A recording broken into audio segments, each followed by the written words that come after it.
Hi,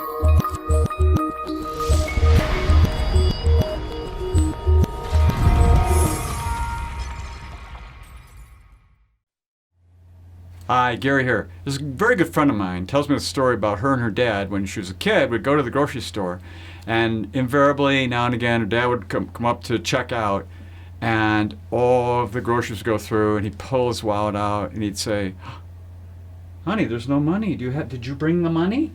And of course she was like, "Ah!"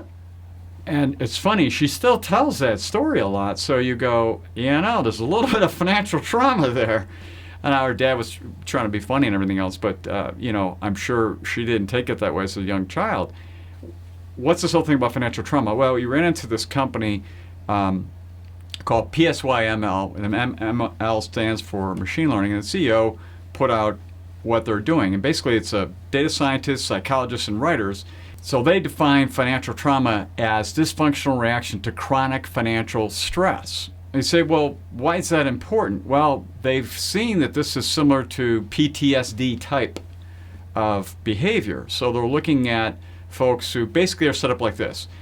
For an extended period of time, expenses outweigh income. So month to month to month this is happening, and it sets them up for these bad behavioral reactions to it, this financial trauma, that then turns them into almost a PTSD or a PTSD-like state.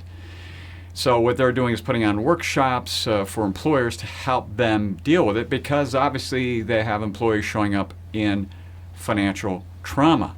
Now, this is important because if you find yourself where for an extended period of time you don't have enough income coming in to pay your bills, it's likely, maybe or not, I don't know, I haven't seen the studies, that you might end up with this financial PTSD due to that. And I know I've seen people like that where over long periods of time they're just running scared constantly because bill collectors are calling them, they feel like they're out of control. I mean, I've seen people with this. I never realized it got to the PTSD level. But we certainly, you and I, don't want that to happen to ourselves. So this is a kind of a word of warning. If you find yourself getting in a situation where you're constantly doing that, realize it doesn't lead anywhere good and get help right away. There's lots of different ways to get help financially out there. Maybe you even have to redo your whole lifestyle to make sure you get your stuff back in order so that the income is more than your expenses. But certainly we'll have to see more about how PSYML in the future helps us address this apparently growing issue out there with folks who are basically spending a lot more than they earn. So until next time, enjoy.